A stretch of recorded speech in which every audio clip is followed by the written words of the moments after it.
ఖచ్చితంగా చాలా మంచి సినిమా. ఈ సినిమాలో మేము పనిచేసామని చెప్పుకొని ధైర్యంగా ఆర్టిస్టులు అందరూ చెప్పుకునే సినిమా. ఈ సినిమాలో నాకు బాగా నచ్చిన పాత్రల్లో బిందు మాధవి గారి పాత్ర ఒకటి. ఏమండి, మన దగ్గర చాలామంది ఆర్టిస్టులు ఉన్నారండి, చాలామంది. ఎట్లాంటి ఈగోకి పోవసరం లేదు. మనిషి జీవితమే ఈగోల మయం. ఎలాంటి ఈగోలు పోవాల్సిన లేదు. మీరు పాత్ర ఇచ్చి చూడండి, భారతదేశంలో ఏ నటుడికి తగ్గకుండా పనిచేసే ఆర్టిస్టులు ఇక్కడ ఉన్నారు. బయట భాషల్లో వాళ్ళు బాగా చేయరని కాదు, వాళ్ళు మంచి ఆర్టిస్టులు కాబట్టే మన వాళ్ళు పెట్టుకుంటున్నారు. నేను ఎవరిని కూడా, ఇక్కడ భాషా భేదాలు లేవు, కానీ ఇక్కడ బోల్డ్ టాలెంట్ ఉందండి.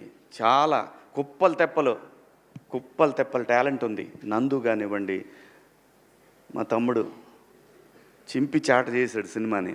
అలాగే రవికృష్ణ, మణిక మీ ఇద్దరు పేరు తలకాయ నొప్పి నాకు ఈ సినిమాకి. మోనిక రాబిన్ హుడ్ లాగా. ఆ అమ్మాయి ఒక్క షాట్ మీ జీవితాంతం మర్చిపోలేరండి. ఆ అమ్మాయి చేసిన ఒక షాట్ అయ్యి బాబోయ్ అసలు మామూలుగా ఉండదు. అలాగే చాలా ఉన్నాయండి, చాలా చెప్పుకోవాలి ఈ సినిమాలో. అందరూ బాగా చేశారు. నేను ఎలా చేశాను అనేది మీరు అందరూ రేపు సినిమా చూసి చెప్తారు. Thank you so much. మీ అందరికీ పేరు ఇంకెవరన్నా మర్చిపోయానా?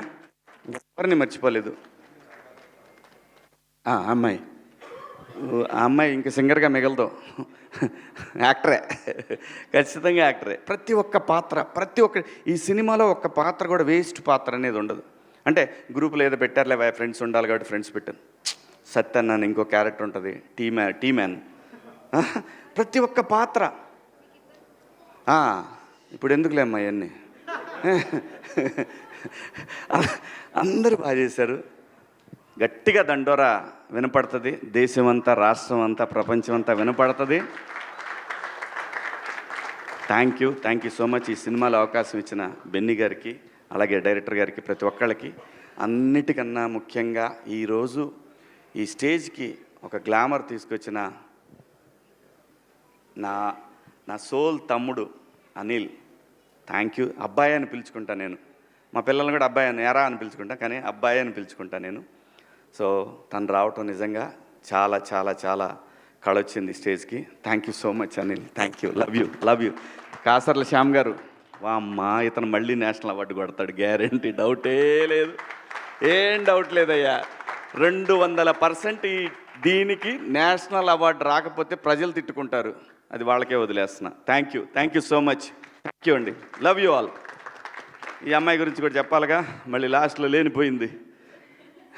డబ్బులు ఇచ్చినా చెప్పాలి, తప్పదు. మాకు చెప్పినట్టే. చాలా బాగుందమ్మా, చాలా బాగా చేస్తున్నావు. ముఖ్యంగా నీ డ్రెస్ సెన్స్ చాలా బాగుంది. దయచేసి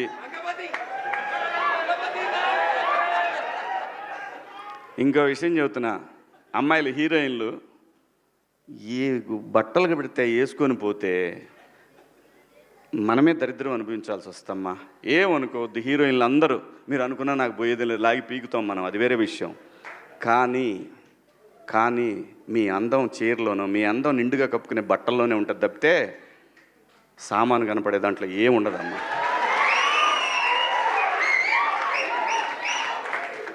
అవి వేసుకున్నంత మాత్రాన చాలామంది చూసినప్పుడు నవ్వుతూ అంటారు, కానీ దేద్రమ్ముండ ఎలాంటి బట్టలు ఎందుకు వేసుకుని కాస్త మంచి వేసుకోవచ్చుగా, బాగుంటావు కదా అనాలనిపిస్తుంది లోపల. అనలేము. అంటే మళ్ళీ స్త్రీ స్వాతంత్రం లేదా, స్వేచ్ఛ లేదు. స్త్రీ అంటే ప్రకృతి. ఎంత అందంగా ఉంటే అంత గౌరవం పెరిగిద్ది. ఈ ప్రకృతి అద్భుతంగా ఉంటుంది. అలాగే స్త్రీ, మా అమ్మ చక్కగా ఎప్పటికీ గుండెల్లో కనపడతా ఉంటుంది. ఒక సావిత్రమ్మ కానీ, ఒక సౌందర్య కానీ. అలాగే ఈ జనరేషన్లో ఇంకా చాలామంది, రష్మిక, చాలామంది అమ్మాయిలు ఉన్నారు. వీళ్ళందరూ ఇంపాక్ట్ క్రియేట్ చేశారు కాబట్టి అమ్మటే చెప్పగలుగుతున్నాం. గ్లామర్ అనేది ఒక దశ వరకే ఉండాలా. ఇంతవరకు ఉంటే పర్లా, అది ఇక్కడికి రాకూడదు. నేనేవాళ్ళే కానీ చెప్పడానికి మళ్ళీ అందరు రేపు పొద్దున పెద్ద వాళ్ళంతా బయలుదేరతారు, మాకు స్వేచ్ఛ లేదు. స్వేచ్ఛ అనేది అదృష్టం. ఆ స్వేచ్ఛని కోల్పోవద్దు. మన గౌరవం ఎప్పుడు పెరుగుద్దంటే మన వేష భాషల నుంచే మన గౌరవం పెరిగిద్ది. అందులో ప్రపంచ వేదికల మీదైనా సరే చీర కట్టుకున్న వాళ్ళకే విశ్వసుందర కిరీటాలు వచ్చినాయి. Thank you so much. Thank you Shivaji గారు, థ్యాంక్ యూ సో మచ్.